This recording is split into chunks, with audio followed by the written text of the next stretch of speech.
those we may oppose deserve the rights we all uphold. For if we deny them what is fair, we build our own prison in despair. The fight's not easy, it never will be, but justice for one is the key to be free. We stand as mavericks, together we strive, defending the rights that keep freedom alive. We're mavericks of freedom, rebels in the fight, upholding every truth, protecting every right. When one is oppressed, we're all in the thrall. Freedom for one depends on freedom for all. So take a stand, let your courage rise. Defend the truth, don't compromise. For the soul of the world, the writing's on the wall. Freedom for one depends on freedom for all.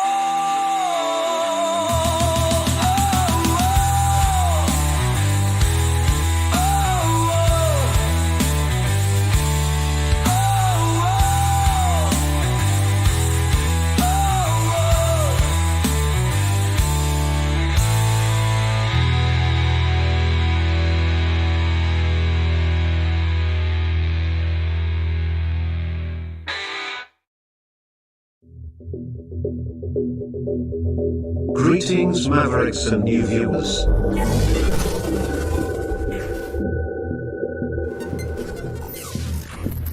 Tonight, direct and live from the Maverick News Network World Studios. This is Maverick News with Rick Walker.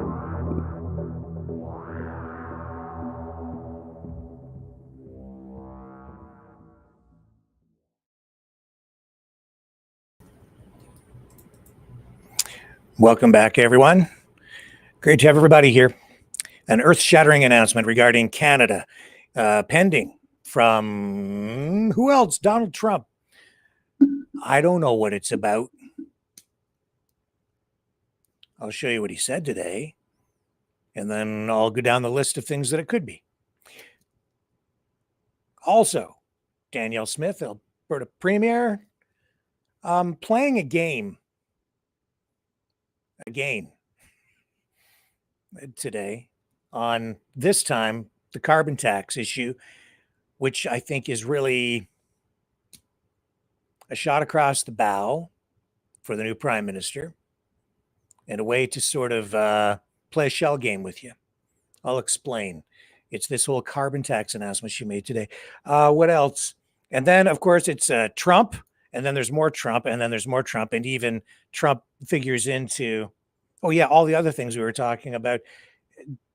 How is it that this guy gets these ratings? He just dominates the headlines. He just sucks the oxygen out of the earth when it comes to media. In almost every story we're talking about in one way or another tonight, his tariffs. I'm going to talk about his economic policies, talk about this deal with the UK. He has a tariff deal with China. Deal. I'll explain why I used the air quotes with my fingers when I said deal. What else do we have for you tonight? We have the drug announcement that I mentioned last night that drove me crazy. We'll have more on that tonight.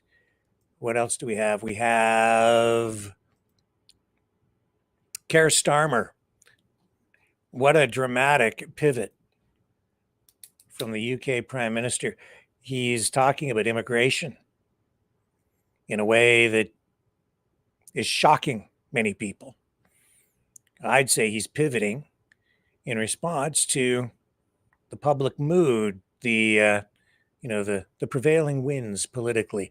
If you don't think your vote matters, if you think the politicians aren't paying attention to what you're saying, how you're feeling, what the public mood is overall, these guys are, when it comes to politics, they're like political social butterflies. They flutter over to wherever the most support is. I'm telling you. Do they really believe a lot of this stuff? I don't know. They certainly want to stay in power. What else do we have? We have those are the main things tonight. Yeah. Oh, yeah. And then, of course, back to Alberta, independence, sovereignty, separation, those issues. And while Danielle Smith is talking about the carbon tax, we also have a group calling for the elimination of fossil fuel use. So we have the whole spectrum for you tonight on that file. Stay with me. We'll come back on the other side and we'll start digging in to today's top news stories.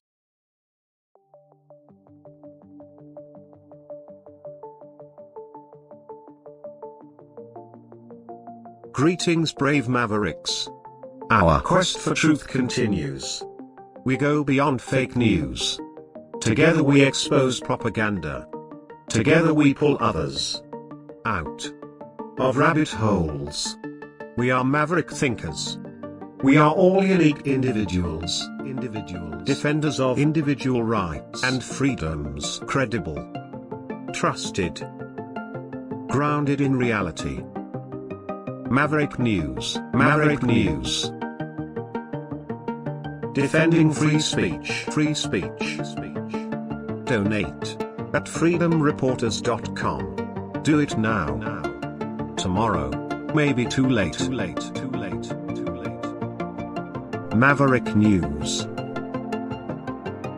The world is watching.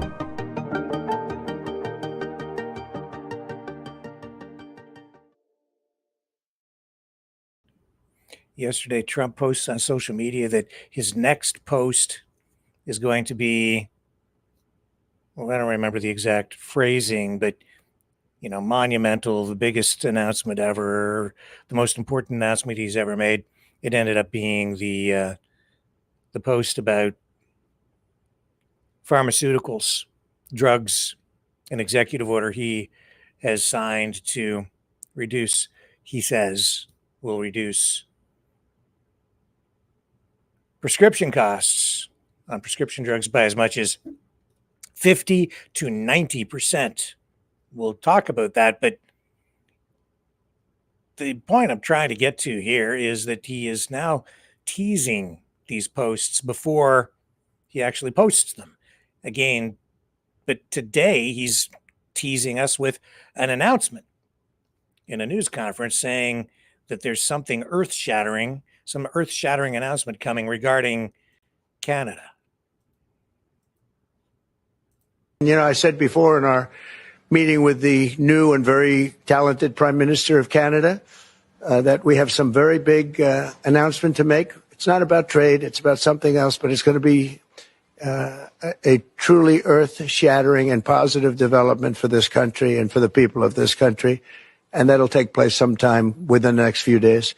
You know, so now the social media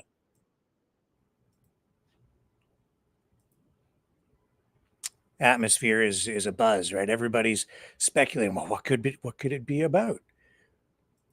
Well, only so many possibilities, I suppose. You know, he said it's not to do with trade or tariffs, so we know that's not it.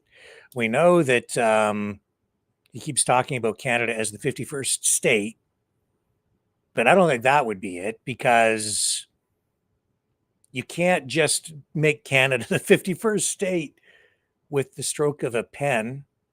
Well, he might think you can, since he just, you know, declared the Gulf of Mexico the Gulf of America. Maybe he's just going to get a map out and just, or maybe an eraser and erase that borderline. I don't think that's it. Some people are thinking it could be related to Bitcoin or a crypto related policy. Remote possibility. I doubt that's what it is, even though I'm sure he'd love to promote his meme coin, the Donald Trump meme coin that has made him extremely wealthy in an unprecedented way that I think probably runs counter to even some US laws. But when you're immune to prosecution, because he's now, you know, he has this immunity as the commander in chief, and if it's in the interests of the United States, then he's immune. Some people saying he's made as much as like $3 billion off this Donald Trump cryptocurrency meme coin thing that he has issued. I don't think that's it. That's for discussion in greater depth another night. Never have I seen, I don't think the United States has ever seen a president become so enriched while in office using their fame and position to leverage wealth. It could have something to do with security, border policies, maybe, this drug issue, but I kind of don't think that's it, because a lot of that has been, frankly, overblown. So I don't think that's it either. Most likely what it's about is an announcement that might be the reintroduction of a policy from Trump's first term, specifically most favored nation, a most favored nation plan to cut Medicare drug prices by linking them to prices in other countries, including Canada. And this policy faced a significant pushback and legal challenges previously, but it is seen as a way to address U.S. drug costs by referencing Canada's lower prices. As you may know, Canada does have lower prescription drug prices up here.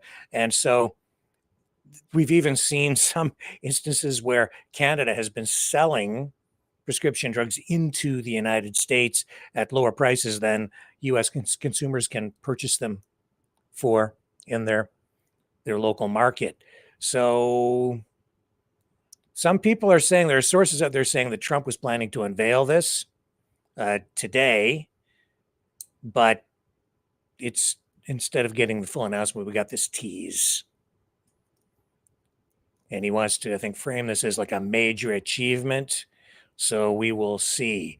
I guess the bigger thing here is that yesterday we saw Trump announce this drug policy, which he's, let me just get my notes up here.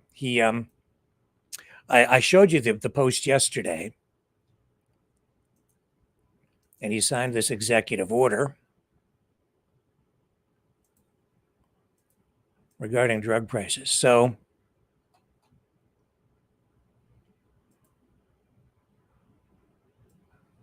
the thing is, he's talked about this before, and there is a point to be made here.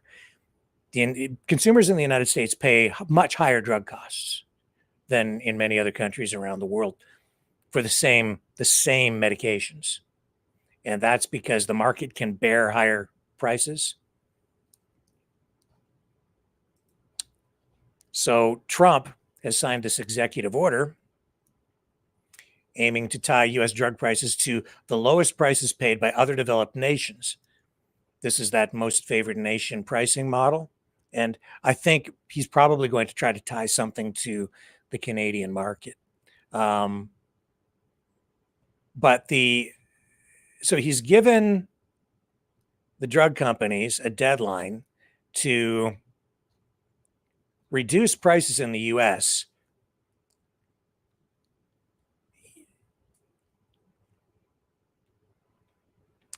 I just want to make sure I frame this properly for you and get this accurate. So he is leading drug companies to reduce drug prices in the United States to try to inject fairness into the pricing model, so that drugs that are sold in other markets, and including like developing nations or other even developed countries, where they're sold at lower prices because the market is not as rich or as affluent, and the consumer's not as able to purchase the drugs at the higher rates. He's saying that has to stop.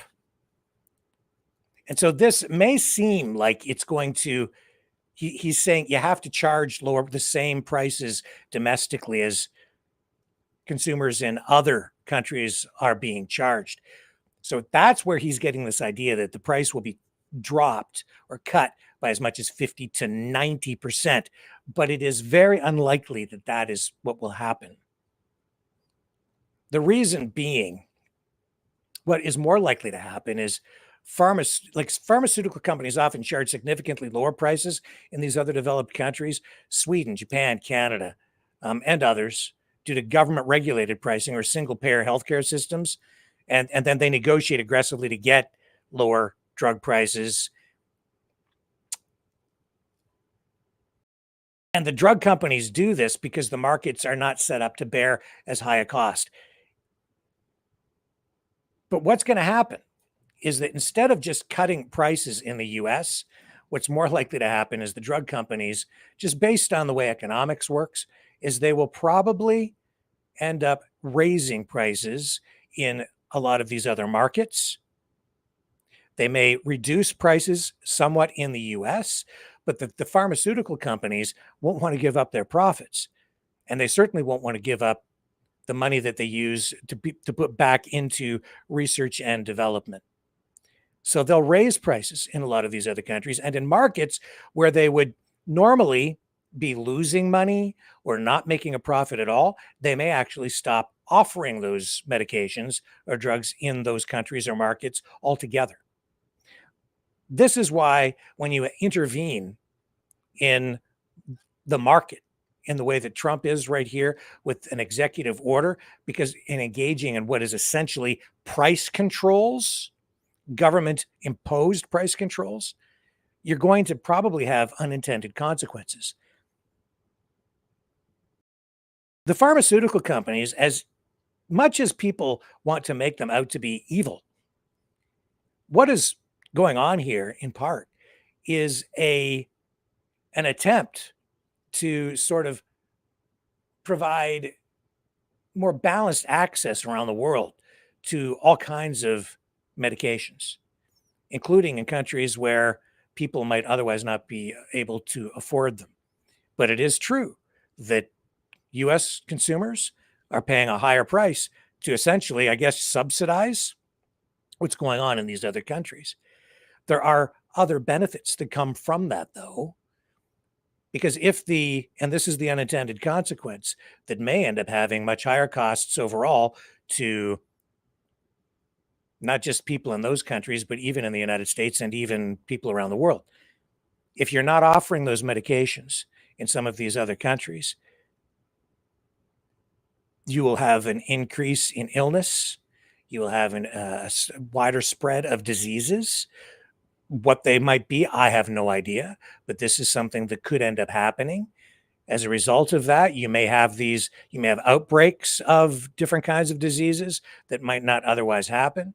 And there could be impacts even back in the United States, and negative health impacts domestically that Trump did not foresee, as a lot of people around the world may no longer have access at all to certain medications, or if the price rises too much in those other markets to compensate for the lower prices in the US, a lot of people there may not be able to afford them, and you'll have more illness, worse health outcomes, less productivity even from those countries economically, because if you have a less well or even sick population, a lot of those workers people will not be workers. They'll not be in the workforce and producing, which can reduce a country's economic output. These are all things that you really can't know for sure what might happen. Unintended consequences from a simple stroke of a pen across an executive order in something that I think is probably well-intentioned, but may end up having very negative ramifications. At the same time, definitely has a point on U.S. consumers paying much higher prices for pharmaceuticals.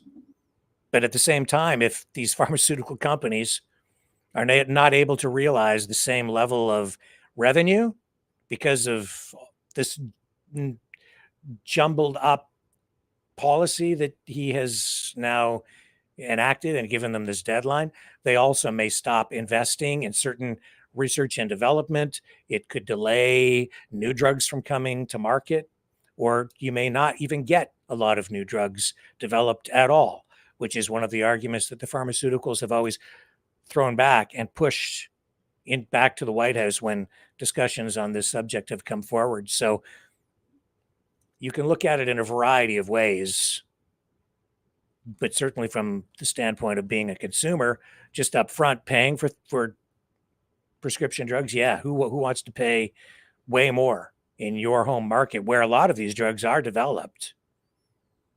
Well, somebody in a neighboring country or even halfway around the world pays a fraction of what you pay. I can see why that would make a lot of people upset. And certainly here in Canada, for some drugs, yeah, we do pay a lot less. Not for everything, but for a lot of things we do. And I understand the issue that way too. So positives, negatives, who the heck knows where it's all going. But whenever government gets involved, you're going in market dynamics and in controlling supply or controlling prices, you're getting market distortions, and then you will get, totally unintended consequences. Yeah. And so while these price controls do address the real issue of exorbitant U.S. drug prices, Americans pay, 2.8 times more than other OECD countries for the same drugs. And they ignore the globalized nature of the pharmaceutical market. Companies are not passive actors in this, and they will protect their profits, though, by exploiting regulatory gaps, shifting costs, limiting supply, as I say, maybe not even supplying some countries. And the industry claims that these price controls will cripple innovation. They're already warning that they're going to invest less in research and development of new drugs. So who knows where it's going to go. Better be careful there, Donald. Better be careful. And this kind of brings me around to what I partly want to talk about tonight is Donald Trump is not really a conservative, certainly not a fiscal conservative. He isn't afraid to spend money, even though he says he's cutting budgets through Doge. He is not really a free market guy at all. In fact, quite the opposite. He's a tariff guy. Tariffs, that's not about free markets. He's using these tariffs to exert control. Some would say he's a control freak. That's why he's imposing tariffs on, has been imposing tariffs on countries around the world. To get what? So it's sometimes not even clear. One minute it's because he's putting all these tariffs on because he wants to reshore manufacturing. The next minute it's because he wants to stop the flow of drugs. So he's trying to get something out of somebody. It's just, even in the case of Canada, the Prime Minister comes to the Oval Office and he's asked, what do you want? And he says, just to be friends. That's not an answer. And then he turns around and with all of this, these tariffs that he's threatening, imposing, we get these big deals, these historic deals, as he puts it, right? Well, I'm going to suggest to you that these deals are not really historic at all, and they're turning into great big giant nothing burgers, which also makes me wonder why we're going through all of this. Why, the markets are up and down, and we're seeing that the markets today were up because he announced that there was this deal with China and a 90-day pause on the tariff impositions there, and that they're making progress on striking down a lot of these tariffs. So the market bounced up after crashing. So it's up and down and up and down.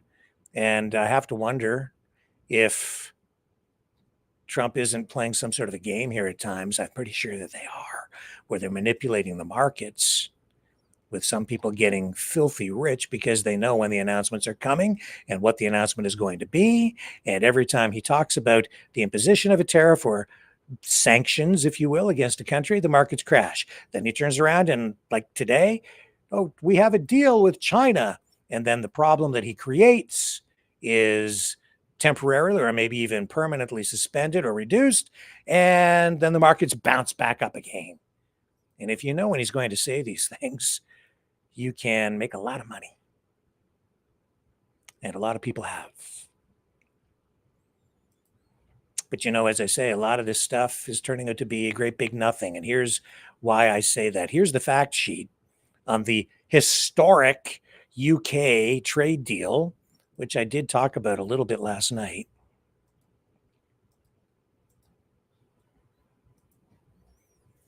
Now, there it is.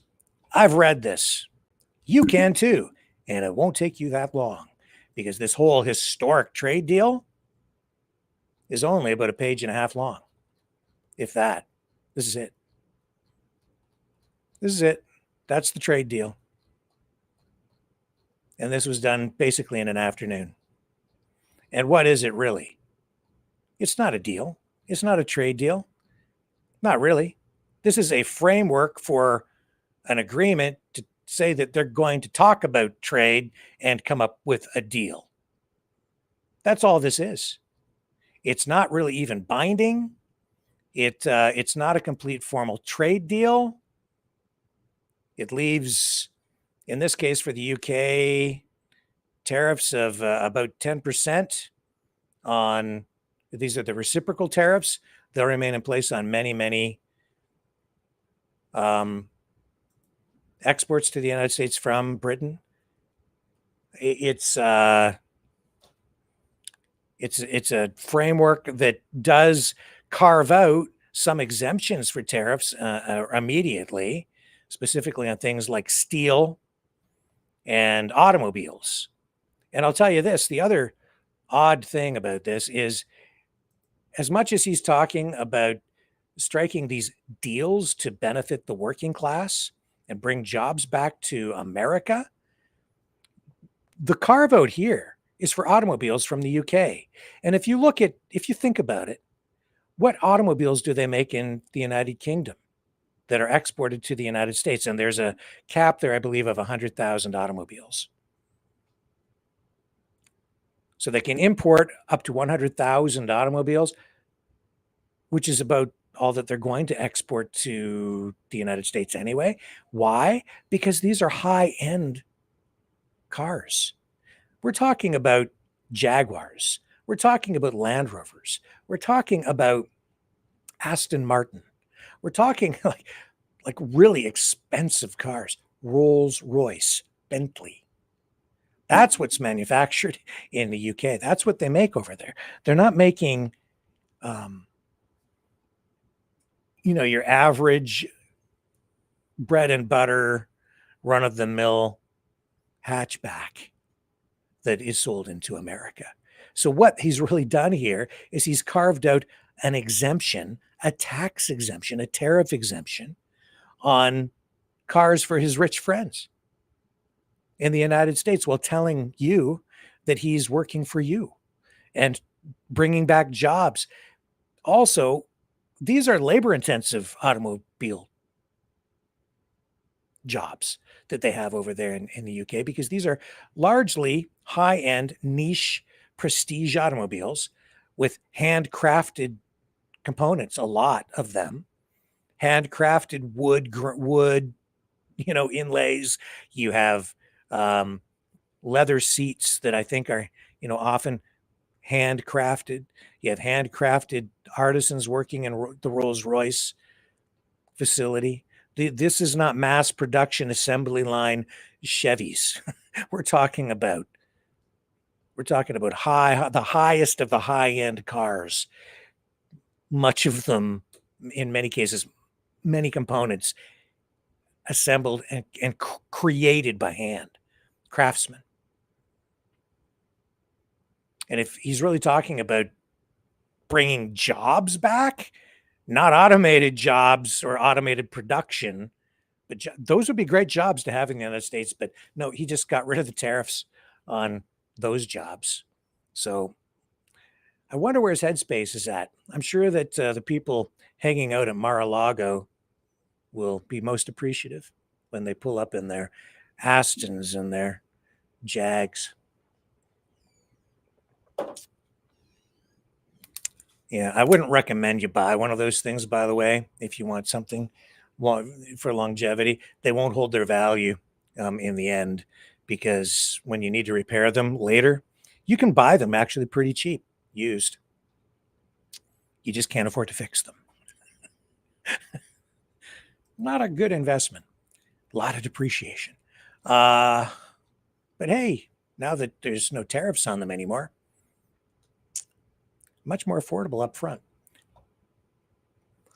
Some people worried about the United Kingdom, Britain giving up their sovereignty, though, through this trade deal with Trump, but it isn't true.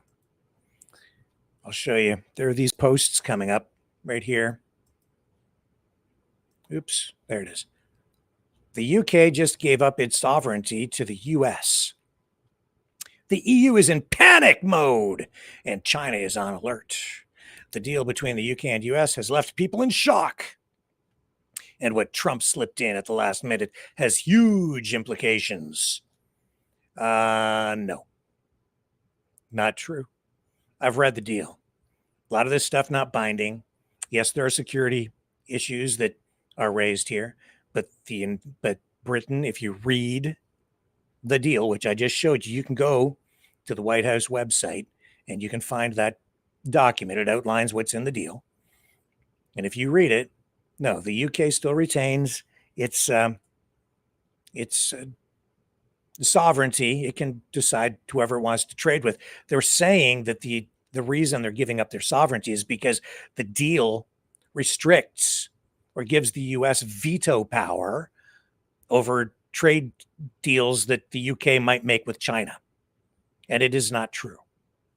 There's no such veto exists within the framework of the framework proposal for the framework deal that isn't even really made yet. Because that's all it is. And it even uses the word framework. It's not true. There is language in there talking about China or other, not even China specifically, but other nations and security issues. And so these things can be raised, but Britain still has the sovereignty or the authority to make its own decisions, trade with whomever they want. And none of this stuff is binding anyway. At this point, it's not even really a deal. A real trade deal takes weeks or sometimes months or even years sometimes to fully negotiate because they are extremely complex. They're designed, you enter into a trade deal really to get rid of things like tariffs, to free up trade between countries. And if you look at the USMCA, United States, Mexico, Canada trade deal that Trump negotiated with Mexico and Canada in his first term, that was, I think, over 2,000 pages long. Very, very detailed. Of course, it has to be because you have so many different products and even services and different levels of duties. And it's not as simple as just and non-tariff issues, regulatory issues, health issues with regard to things like agriculture.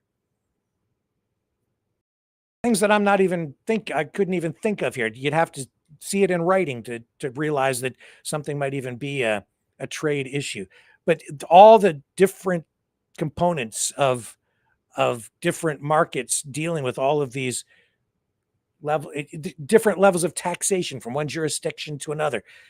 Over 2,000 pages in the USMCA. And then if you go back to the original North American Free Trade Agreement, I believe that was about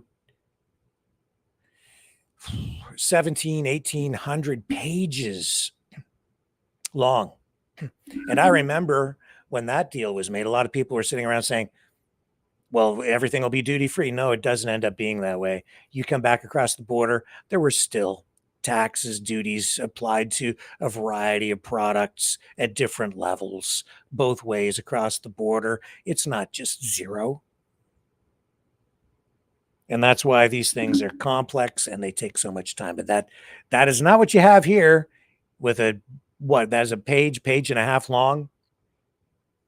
There's no detail there at all. All it talks about is they're going to look at doing a deal. And they carved out just a few little exemptions initially here, and then Trump calls it a big win. I would say that largely what this is it's a show. It's reality television. We talked just the other day about how Trump keeps appointing celebrities, news personalities, anybody with a really high profile and a lot of ratings. People get a lot of clicks online.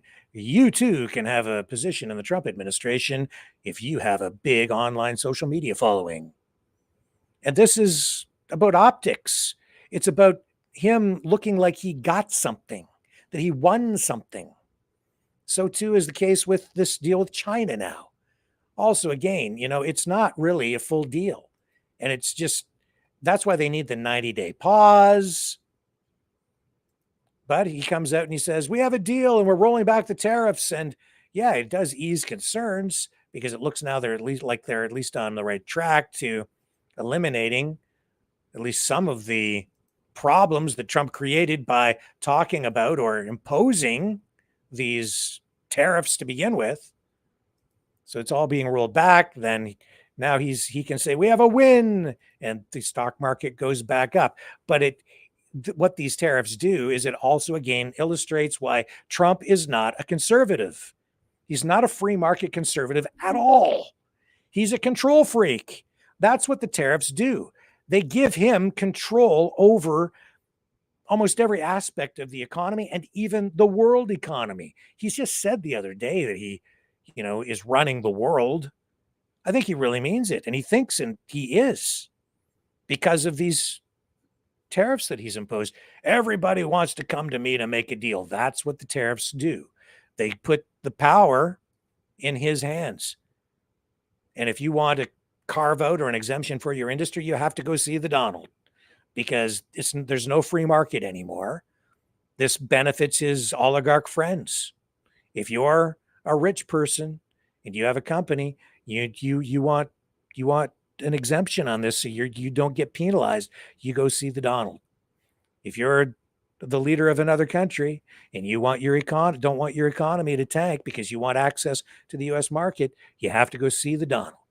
And then Trump gets all these, well, even I would say gifts. That's why Cotter, they're offering him this jet to replace the aging 40-year-old, as he put it. I think it's 30 some years old, actually. Air Force One with gold plating, gold everywhere, just like in the Oval Office, really opulent or tacky, gaudy, who knows? And then they'll have to still outfit it so that it can be properly used as Air Force One, or one of the jets that they use for Air Force One. And so the government of Cotter saying that Trump can have this thing and use it while he's president, and then he kind of gets to keep it in a way when it's all said and done, because it will become part of the presidential library. Does that mean he still gets to fly around in it after his term as president is up? And then he's being criticized, of course, by some people because this all really kind of amounts almost to as a gift. And he's calling the Democrats losers because, hey, they're concerned about this. But it isn't just that. You're also seeing that because he's holding tariffs over the heads of world leaders, CEOs of companies, oligarchs, a lot of people are coming to him kind of, coughing up cash. You've seen sponsorships for golf tournaments at Mar-a-Lago from other countries. You're seeing he's offering lunch with the president, if I remember correctly, and a tour of the White House for the top so many investors in the Donald Trump meme coin.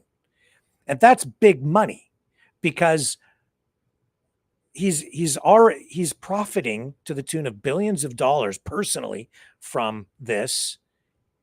And the people spending the money, it's sort of like, if you look at it, it's a way for him to get really rich people from around the world to give him money in order to get favors back from the government or from him. Especially if you're another country and you want some special trade deal or an exemption on your tariffs. Oh, all you have to do is buy so much of the meme coin. Then you get dinner at the White House with the president, a tour of the White House. He'll even show you all the gold in the Oval Office. And then he'll exempt you on some tariff that he's imposed on your country. So all you have to do is buy, I don't know, $7 million worth of Donald Trump meme coin. Tell me I'm wrong. No, this is really going on. And because he's now, immune to prosecution on virtually anything because of that Supreme Court ruling, he's getting away with it.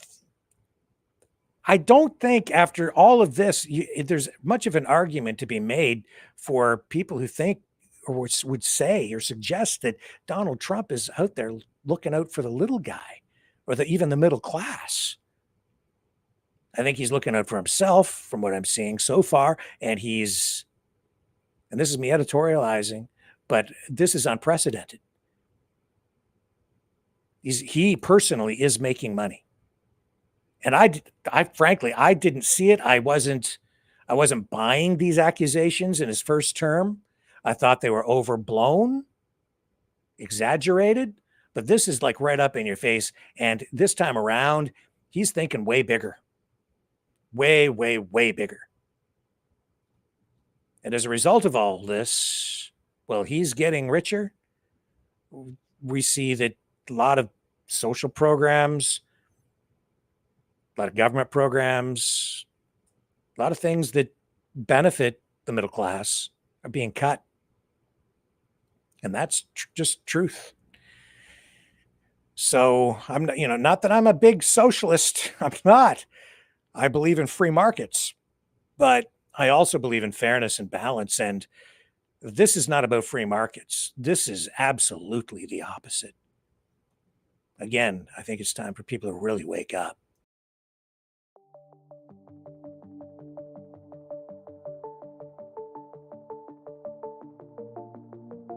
Greetings, brave Mavericks. Our quest for truth continues. We go beyond fake news. Together we expose propaganda. Together we pull others out of rabbit holes. We are maverick thinkers. We are all unique individuals, defenders of individual rights and freedoms, credible, trusted, grounded in reality. Maverick News, Maverick News. Defending free speech, free speech. Donate at freedomreporters.com. Do it now. Tomorrow may be too late. Maverick News. The world is watching.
News.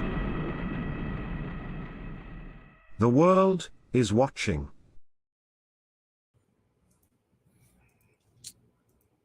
Rich people live in a different world. I've met lots of rich people. I'm not one of them, but they definitely live in a different world. I'm not saying rich people I've met aren't nice people. I'm just saying that it's just a different reality. And the other thing I've noticed about rich people is that a lot of people who are not rich want to be around them because they seem to think that if they're just around the rich people, that it'll rub off on them somehow. The people are impressed by money. A lot of people are, and I think that's part of the allure of Donald Trump. It's that people, especially, the MAGA base. There's this idea that this man is going to enrich people. That because he's rich and he's become elevated in some magical way in the minds of people, that he's going to enrich us all. That there's some grand plan, but this is not going to enrich you. These tariffs, as much as he's telling you otherwise, not applied like this. He's controlling. This is a centrally planned economy, but not even in the regular socialist, communistic, centrally planned economy idea. This is tariffs, an idea whose time came and went a long time ago because they don't work when enacted like this. You can make an argument for the use of tariffs in certain instances, for certain strategic reasons, national security things, cultural things, where the economic outcome is not the only consideration, or even to make sure that you protect domestic manufacturing in certain industries. But if you start applying them widespread like this, the result is chaos, which you're getting, instability in markets, rising costs across the board because you get the tariffs get applied multiple times in the production process. It's a disaster. It's inflationary. And that's why Trump's backing off. He can't proceed with this stuff. That's why you're seeing these deals, I think, too, taking shape the way they are right now. You might say he's playing 4D chess. Maybe this was what he had planned all along. Who knows what's in that man's head? But this is chaotic. It's destabilizing. The other reason it won't bring manufacturing back is because you can't know what he's doing from 1 minute to the next. And because this is all being done with executive orders, this can all be undone in like 3.5 years. So who in their right mind is going to invest hundreds of millions or maybe even billions of dollars in manufacturing facilities in the United States if you don't even know if these trade policies, these tariffs will even be in effect in, say, 3 years? But that you might just finish getting your plant set up or shift your production, and then suddenly the world markets change again because the next president comes in and just undoes everything that Trump just did. And not only that, you don't even know right now if these tariffs will still be here in 6 months. In fact, we don't even know if they're going to be here in 90 days in the case of China, because they just agreed to a 90-day pause. So what happens at the end of 90 days? I don't know. What's going to happen in Canada? I don't know. Nobody really knows. It's all up in the air. And then we still have to go through the negotiating process for the renegotiated USMCA trade deal leading up to all of that. And this is just nuts. There was another aspect to this too that I wanted to mention, but I can't remember what it was now because there's so much surrounding all of this. But we'll move on here and maybe come back if it resurfaces in my mind. I think we got all the other points in tonight, though. Just my old age showing, I guess. I can't remember as much as I used to, sufficiently as I used to. Yeah. It's just definitely not a full trade deal.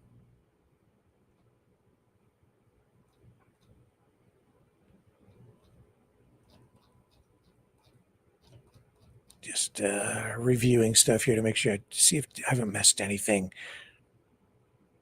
Oh, yeah, just the other thing. This UK deal, at the end of the day, it's just a big nothing burger. Because even with the 10% tariffs that are still in place, the UK economy, I think they're like, what is it, 14th largest trading partner for the United States. The overall impact on both countries as a result of this will be minimal. All this concern, all this hullabaloo, all this bombast, all the showbiz. And in the end, there's going to be virtually no impact on the economy at this point. And based on what we're seeing here, once they hammer out more detailed trade agreement with Britain, again, I don't think you're going to see much, if any, impact on the economy. All this for just about nothing. Much ado about very, very little in the end. Let's hope that that's the case with Canada as well. A lot of chaos, a lot of turmoil, but boy, he got a lot of headlines, didn't he? He's in the news every day because of all this stuff. Maybe that's the only real goal. Maybe he just likes the attention. It's not good for people. Which, speaking of Canada, it brings us back to Canada. And of course, what are we talking about in Canada? We're talking about separation. We're talking about turmoil. We're talking about the Canadian economy. And as I said today, the Dow was up like 1,100 points.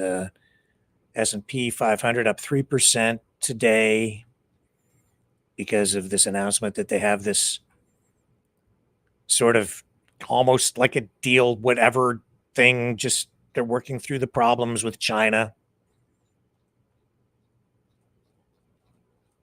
Yeah. Oh, you know what it was? With regard to China and UK, this was the other aspect of the UK deal where the sovereignty thing, the reason the sovereignty issue is not really a sovereignty issue. What that deal actually addresses is this. The United States is concerned about China trying to use other countries as a way to get around Chinese tariffs on Chinese goods. So what they don't want to have happen is China to ship, say, auto parts to Britain and then relabel them as made in the UK and then ship them to the United States.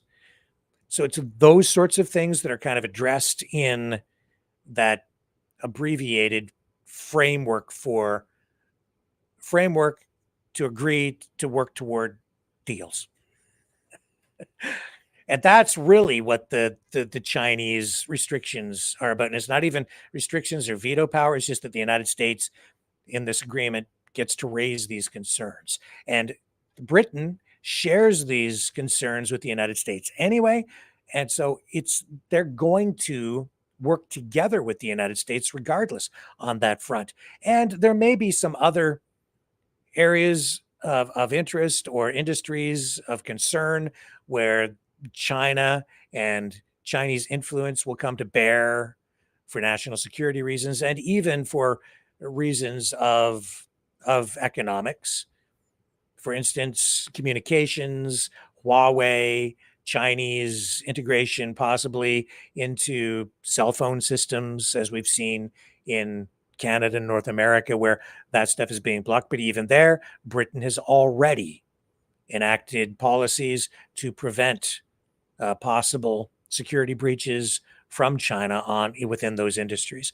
So they're already on the same page. They're not giving up any of their sovereignty. That is a misdirection. So breathe easier. Now back in Kazakhstan, we're seeing today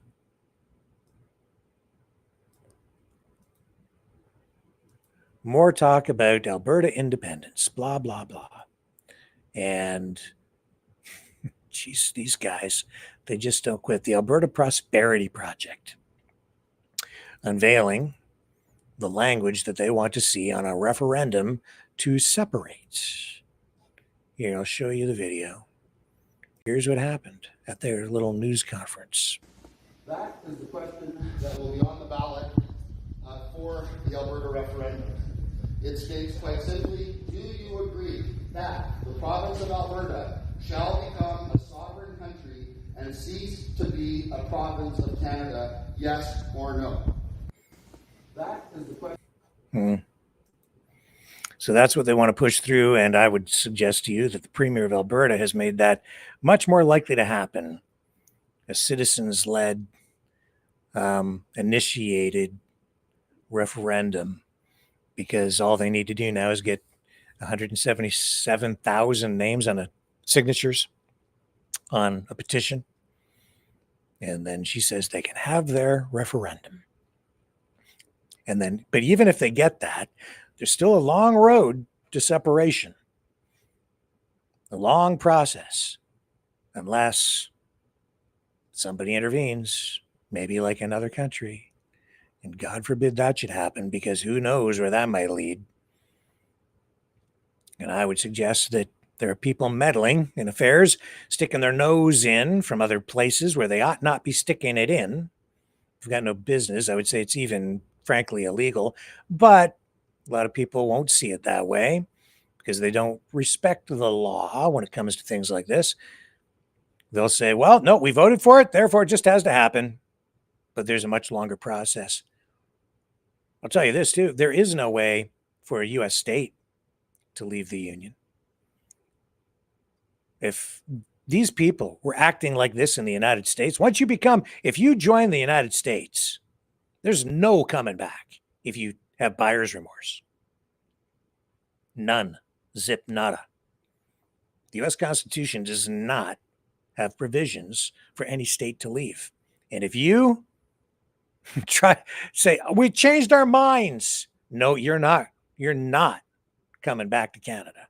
Not because we wouldn't want you, but because the United States will not let you. Ever. No state can leave. And if you're acting like this down there, you're going to jail. Oh, for what? Oh, for treason. That's right. The penalty's severe. These people acting like this, in the United States, this would be an act of treason. Here, we're much more tolerant. You know, even for people who don't want to be part of the country, but can't seem to find a way to apply for U.S. citizenship and just leave. No, they want to break the country up. And Danielle Smith, Bill C-54, paving the way, making it much easier by reducing the threshold for what is needed on a petition, the number of signatures, and extending the length of time in which they need or can have to collect them, making it much, much easier, while saying that she doesn't want the country to break up. No, she wants Canada to stay together, a sovereign Alberta within a united Canada. What does that mean? It means she's a separatist. It's just doublespeak. It's very Orwellian. And then she also eliminated the need for a referendum in order to make changes to the provincial constitution, not the federal, the provincial, which I think, again, will make it easier for Alberta independence or separation to happen. And then today, another little game she played. She froze the carbon tax, pointed the finger at the federal government, and I'm going to play some of the news conference here now, but I'm going to suggest to you that Danielle Smith is not being entirely genuine with us as she talks about this. Let's listen to what she says, and then I'll explain what I'm talking about. She's really, this is an attack on the federal government again.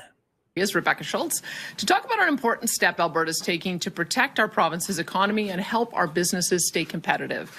The current tariffs being imposed by the United States are increasing costs, disrupting supply chains and creating uncertainty for industry, making it challenging to operate efficiently and stay globally competitive.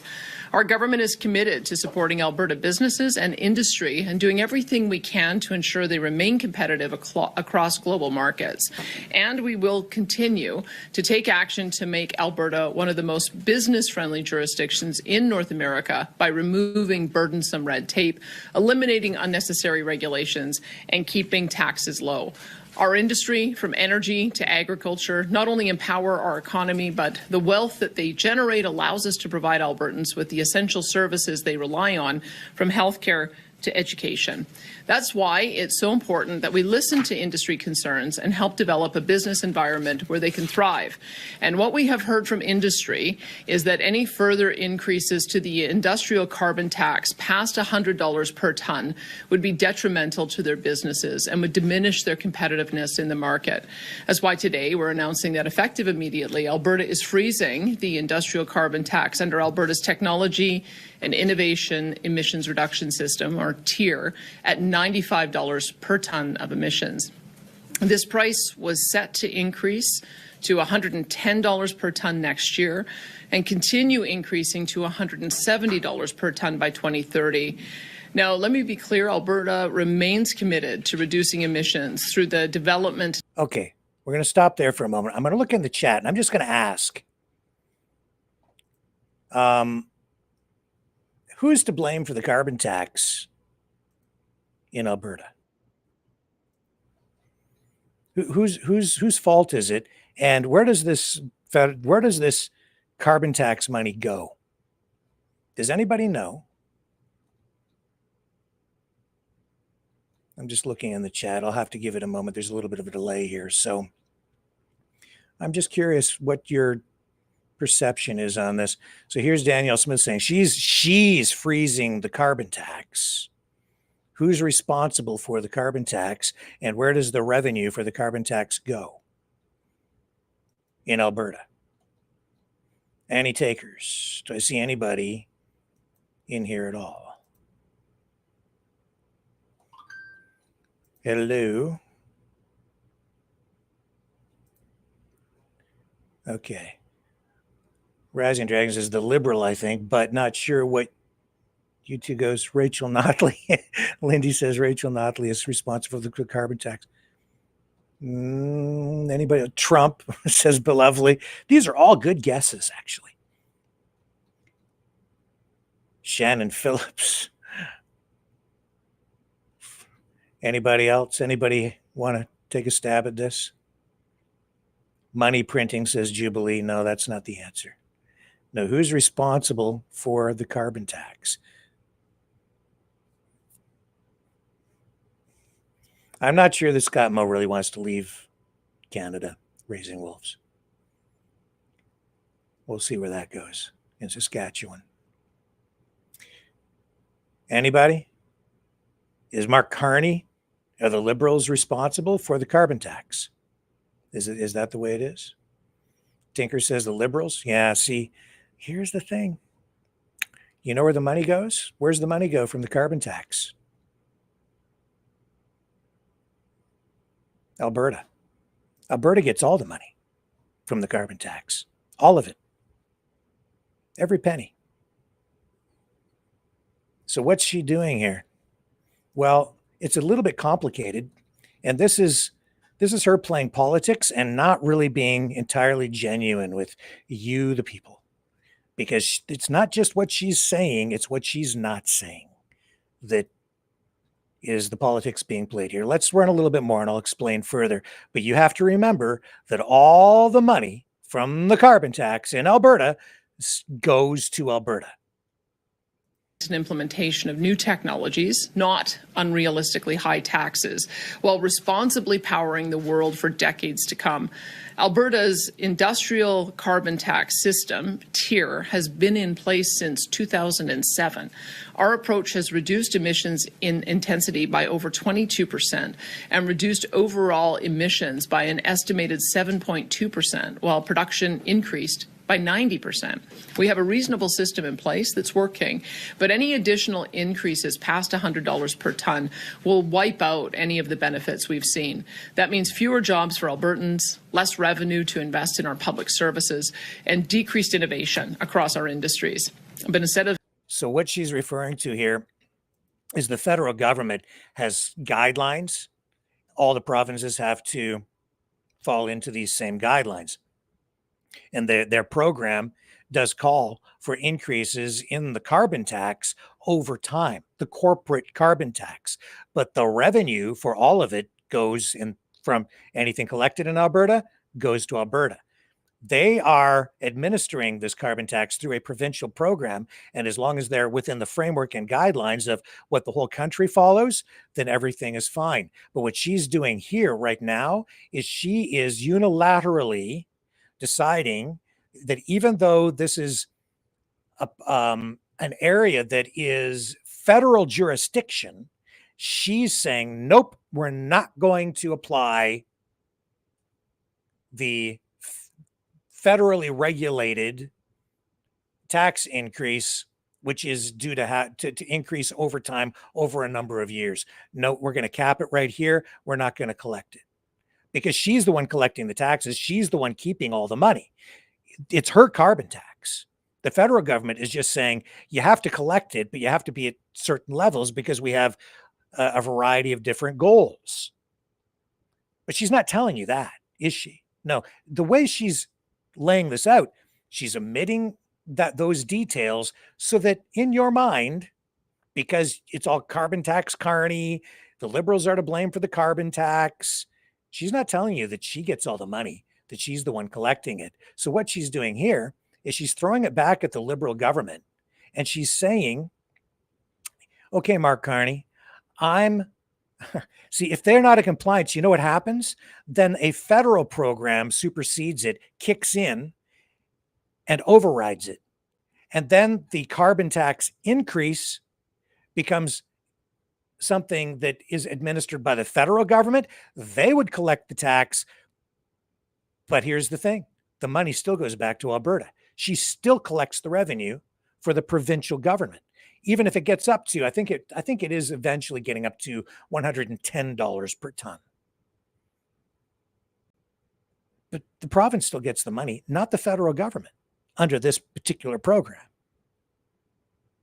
But she's spinning it here so that you leave out certain information, people are making assumptions, and you're thinking, oh, Mark Carney and the Liberals are all to blame for this carbon tax, when in reality, Alberta is getting all of the revenue. And you think that Alberta is being taxed and all the money's going to Ottawa and the carbon tax, it's all flowing back to Ottawa. No, those are equalization payments. That's another issue. But the carbon tax, it stays in Alberta. Now, here's the thing. If I would, well, let's run a little bit more. Supporting our industry, Ottawa wants to increase their industrial carbon tax to $170 per ton by 2030. Now, if industry told us that any increase past $100 per ton would be harmful, you can imagine what a $170 ton industrial carbon tax would do to our industry. That would be devastating to Alberta's economy. This is yet another example of Ottawa overstepping into our provincial jurisdiction with reckless policies that damage our industry. This is on top of the anti-industry and anti-development policies passed by Liberal and NDP. See, in fact, what she's saying here is that the federal government is overstepping into provincial jurisdiction. In reality, the federal government is entirely within its jurisdiction to apply this taxation because it is environmental taxes that fall under the umbrella of federal jurisdiction. It's her. She's pushing back and overstepping into federal jurisdiction. That's where you're going to get a standoff here. But her argument will be that the federal government is using environmental law and environmental taxation, which is federal, to influence the production and distribution of a natural resource in this, like oil,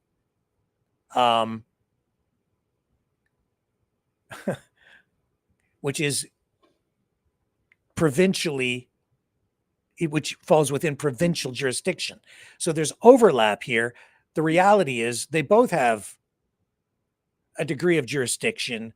The federal government just has other tools like environmental law and taxation that they use to influence production and to extract value through taxation for government.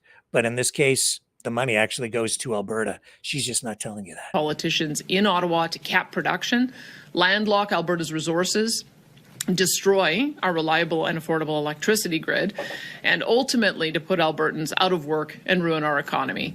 With the change in government south of the border, it is essential that we have a reasonable carbon pricing system, not one that will price our industries out of global markets.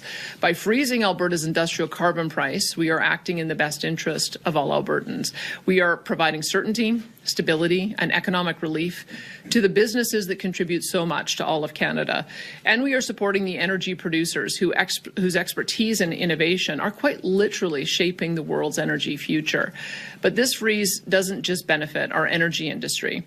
It's also agriculture, forestry, petrochemicals, and other industries that make the products the world needs, that contribute so much to our economy and create jobs that enable hardworking Albertans to provide for their families.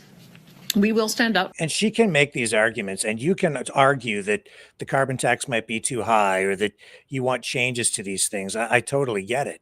But to simply say that you're not going to collect the tax and then have it revert over to the federal program, this is her playing politics. This is her saying, it's Carney, it's all his fault, but she's still collecting the revenue. I'll put it to you this way. If she's that worried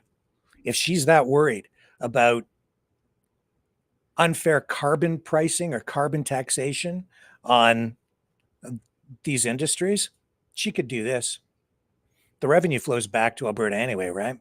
So if she's really worried about it, she could just put some sort of a provision in place where that money gets recycled back, and she could just give up the revenue provincially and have some other program even disguise the money as some other payback rebate for something to the industries affected, and just give it back or distribute it to the poor.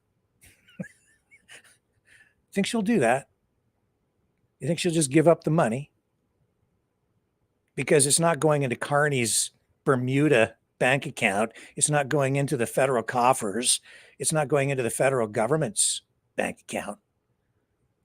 It's going into her provincial government's budget. Give it up. Nah, ain't gonna happen.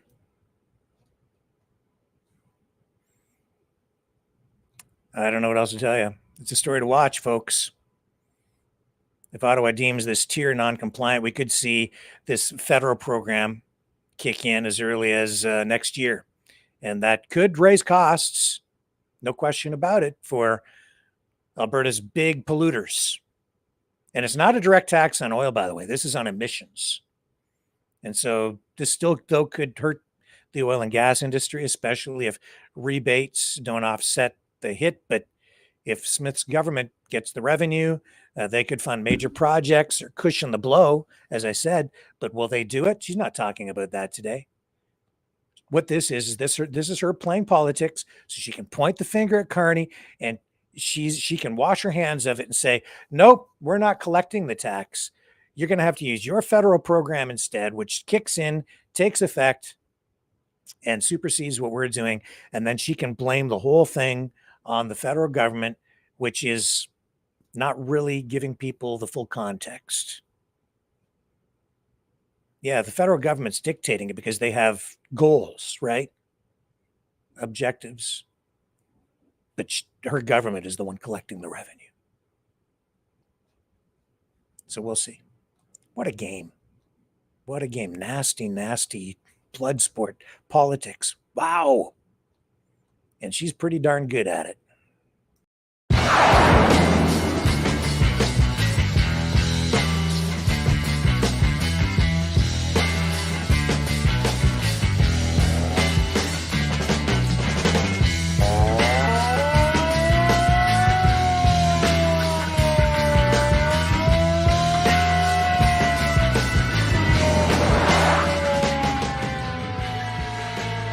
Maverick News. Fighting for freedom. What else can I tell you tonight? Bet you didn't hear that anyplace else, eh? Not quite that way, but it's true. And all that's going on. And no wonder the country is dysfunctional. Because while she's talking about, reducing taxes or freezing taxes on big polluters and trying to support the oil and gas industry and create jobs up in Ottawa. Now, this is something the federal government has to deal with as well. There was a news conference today, a coalition of representatives from various churches and nonprofit organizations came to the Hill to call on the federal government to sign on and implement the Fossil Fuel Non-Proliferation Treaty. So under this treaty, Canada would have an obligation to stop new fossil fuel projects and wind down the existing production of fossil fuels. So at this news conference, we have here today Etienne Eason, the main organizer of the Pilgrimage for the Planet, which is a 200-kilometer cycling pilgrimage from Montreal to Ottawa in support of this treaty. And also here today, we have Beth Lorimer, Ecological Justice Program Coordinator from Kairos, Canada. Paul Guerres, Assistant to the Bishop, Justice and Ecumenical and Interfaith Relations, Evangelical Lutheran Church in Canada. And Agnes Richard, the Canada Chapter Animator from Laudato Si Movement. And Angela Keller-Herzog, the Founding Executive Director of Cafes Ottawa. Let's go to the clip here, the news conference. Here we go. Acknowledging that we're gathered on the unceded and unsurrendered territory of the Anishinaabe Algonquin people, whose presence on these lands stretches back to time immemorial. We're grateful to the Algonquin Nation for hosting us and recognize their ongoing stewardship of this land. My name is Etienne Eason, and I'm the main organizer of the Pilgrimage for the Planet, a faith-based climate justice campaign spearheaded by the Eastern Synod of the Evangelical Lutheran Church in Canada. I'm joined today by Beth Lorimer of Kairos, Canada, Paul Guerres of the Evangelical Lutheran Church in Canada, Agnes Richard of the Mouvement Laudato Si movement, and Angela Keller-Herzog of Cafes Ottawa. Today, we stand united in calling on the newly elected federal government to sign on to and implement the Fossil Fuel Non-Proliferation Treaty. Under this treaty, Canada would have a legal obligation to stop all new fossil fuel projects, to wind down the existing production of fossil fuels, and to do so in a manner that doesn't leave communities or workers behind. We are making this call today, one day after Mother's Day, in the wake of the Pilgrimage for the Planet, a pilgrimage from Montreal in which people from all sorts of backgrounds, faith and non-faith, joined together to cycle here to the national capital to show solidarity with each other, with those most affected by the climate crisis, with all of creation, and to make this urgent call. This morning, the pilgrims gathered with a crowd of about 100 people on Parliament Hill. I believe they're still there. And for a demonstration that was co-sponsored by Fridays for Future Ottawa, Cafes Ottawa, Kairos Canada, the Mouvement Laudato Si movement, ORSI, and the Oblate Centre. These people are gathered there out of a deep concern for the current state of climate policy in Canada. While the 2015 Paris Climate Agreement was important and monumental, it failed to mention oil, coal, or gas, despite 86% of climate change causing carbon emissions coming from the burning of fossil fuels. This has led to a faulty perception in which policymakers believe that we can increase our production of fossil fuels while still reducing our emissions. This approach relies on unreliable and unproven technology like carbon capture and storage, which only perpetuates our dependence on fossil fuels, exacerbating the problem. We need policies that explicitly interrogate fossil fuels as being the problem. The Fossil Fuel Non-Proliferation Treaty has been endorsed by 618 faith institutions around the world. It's been endorsed by over 3,000 scientists and academics and countless subnational governments, over a dozen national governments, and countless civil society organizations. Of course, we understand that when it comes to winding down the production of fossil fuels in Canada, there has been well-founded concern about the future and well-being of oil and gas workers. However, according to the advocacy organization Iron and Earth that works with oil workers, 2/3 of oil and gas workers say they are interested in making the switch to the green energy sector. And Canada has a responsibility to support these workers in choosing this industry. We are all pilgrims on this planet. We have no faith in fossil fuels. Let's have faith in a flourishing, fossil fuel-free future, one that works for everyone. All right. So good luck, Mr. Carney.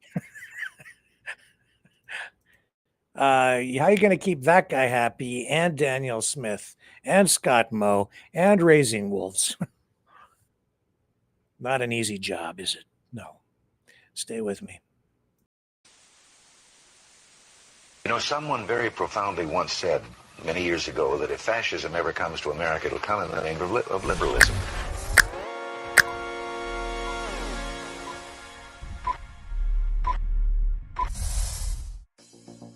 Well, I think it's time we ask ourselves if we still know the freedoms that were intended for us by the Founding Fathers.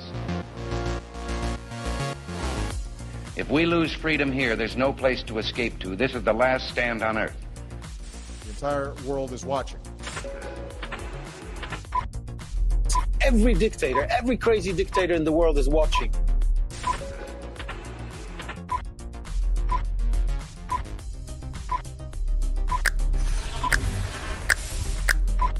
The world is watching. On TV, the entire world is watching. On social media. But the entire world is watching, and yes, they are seeing what we have apparently bravely been willing to say that others are thinking. Stand for freedom. Literally stand for freedom. Let's get this done. The entire world is watching. We're at war with the most dangerous enemy that has ever faced mankind in his long climb from the swamp to the stars. Maverick News. Maverick News. Maverick News. Let me have more control of my own destiny. The world is watching.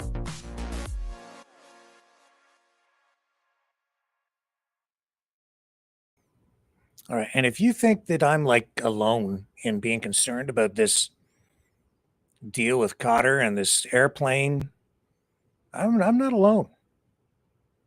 And I'm not, and there are people who are conservatives who are concerned as well. People who have been in the Trump camp, big Trump supporters, not just Democrats, not just liberals. This should be a big concern for a lot of people, for everybody. Here's Ben Shapiro. He's concerned. People are saying he just went scorched earth on Mr. Trump over this. Let me just show you the clip.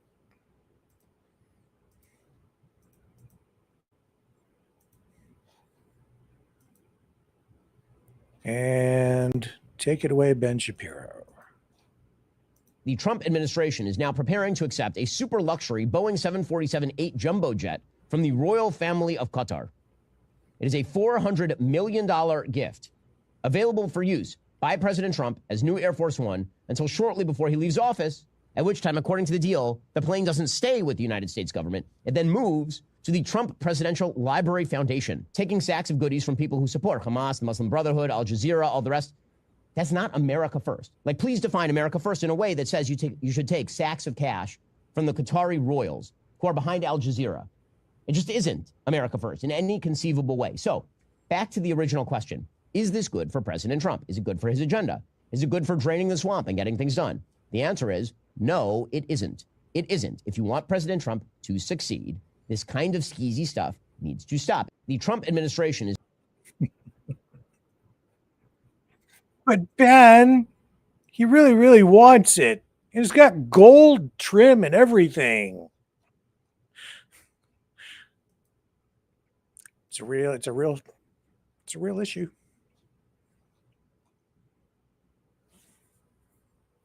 Yeah. And do you remember the other day too? Was it yesterday? Remember Trump said now would be a good time to buy stock? Do you think maybe he was signaling his friends? Maybe you should listen to him, because that's what happened today. A lot of people went and bought stocks. And then market went up. Yeah. Then they announced that fresh trade deal with China. Yeah. S&P 500 up 3.3%, Dow up 2.7%, NASDAQ up 4.3%. Here, let's take a look. Wow.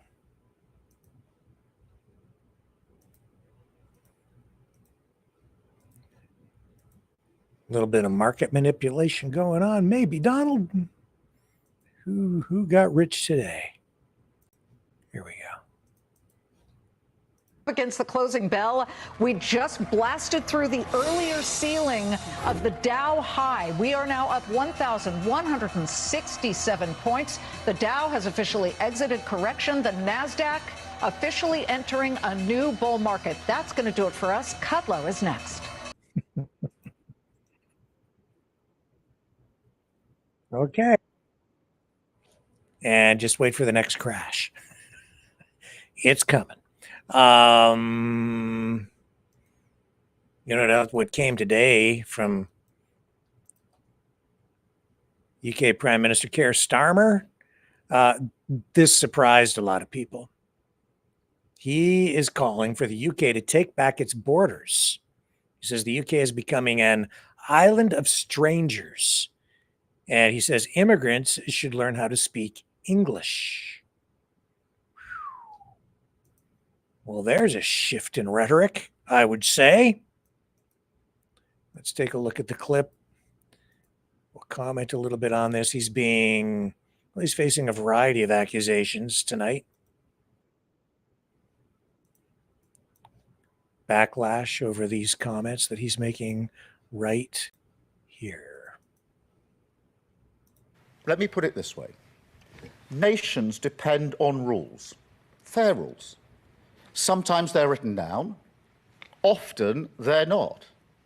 But either way, they give shape to our values, guide us towards our rights, of course, but also our responsibilities, the obligations we owe to each other. Now, in a diverse nation like ours, and I celebrate that, these rules become even more important. Without them, we risk becoming an island of strangers, not a nation that walks forward together. So when you have an immigration system that seems almost designed to permit abuse, that encourages some businesses to bring in lower-paid workers rather than invest in our young people, or simply one that is sold by politicians to the British people on an entirely false premise, then you're not championing growth. You're not championing justice, or however else people defend the status quo. You're actually contributing to the forces that are slowly pulling our country apart. So yes, I believe in this. I believe we need to reduce immigration significantly. That's why some of the policies in this white paper go back nearly 3 years. Why, I told the Labour Party conference, taking back control is a Labour argument. And why, most importantly of all, inward migration is already falling with this government.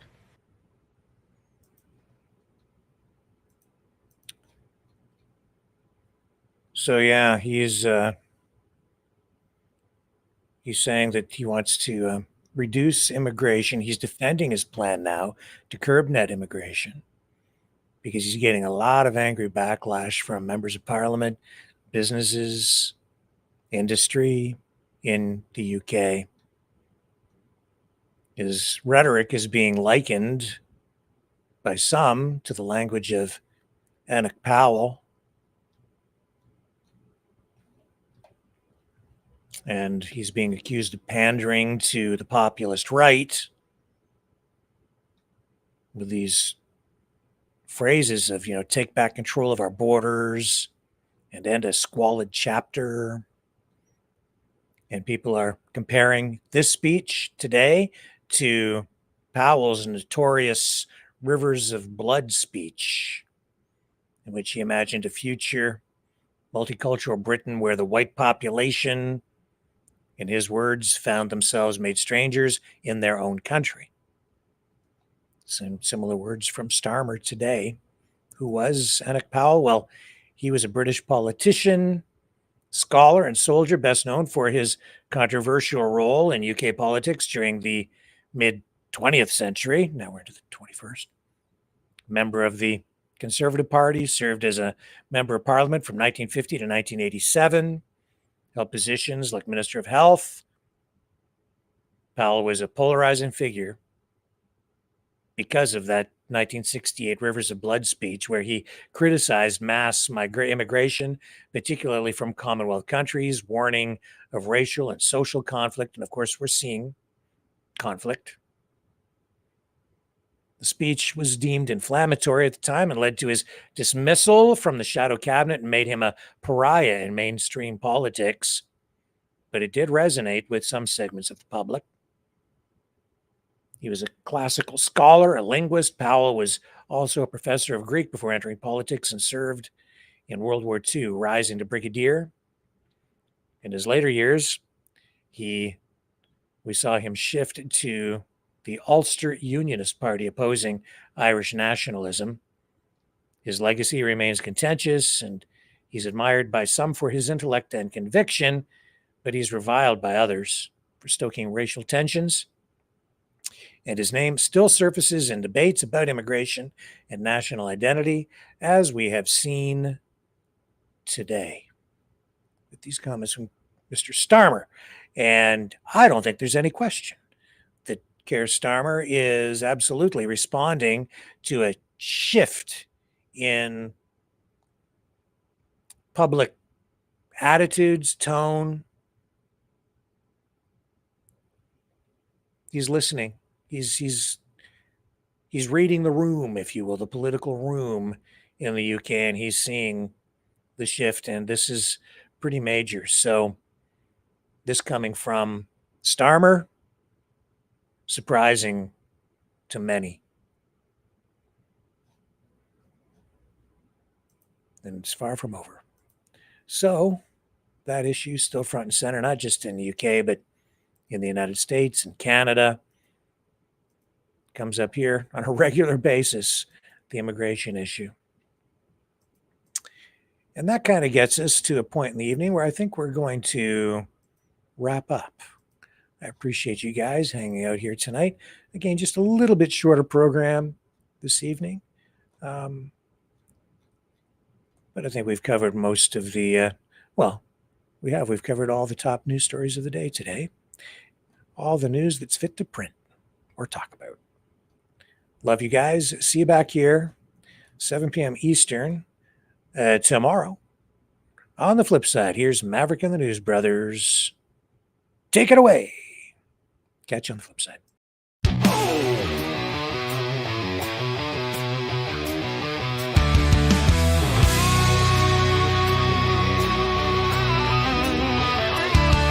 Didn't pick this fight, but here it came. Now I wanna play in a traitor's game. They sell us out.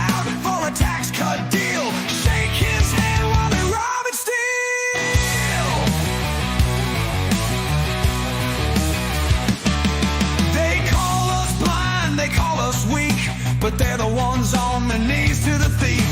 Wave our flag while they burn it down, marching to the sound of a tyrant's crown. They ain't patriots, they're bought and sold. Trade our land for American gold. Singing his tune, dancing his way, but they'll cry for Canada when it's too late.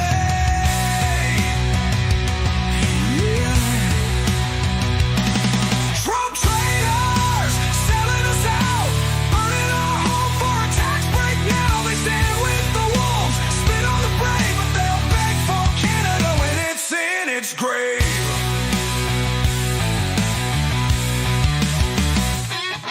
They talk real tough, but they bow real low, licking his boots while they put on a show. They chant his name, raise their fists up high, while the real ones fight to keep us alive. They don't fight fair, they twist the truth, say they're the future, but they kill the roots. They laugh now, but watch them run when the north wind howls and justice comes. Traitors, selling us out, burning our home for a tax break now. They stand with the wolves, spit on the brave, but they'll beg for Canada when it's in its grave.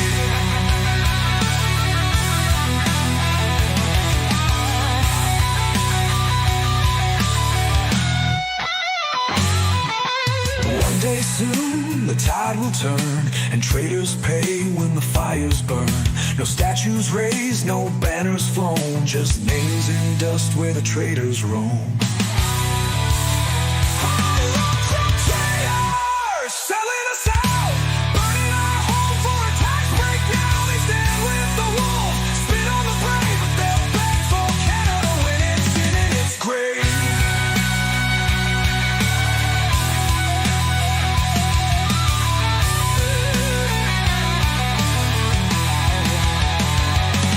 Trump traitors, Trump traitors, Trump traitors, Trump traitors, Trump traitors.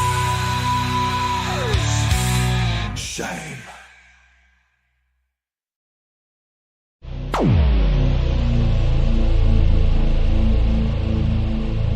This has been a Maverick Multimedia production.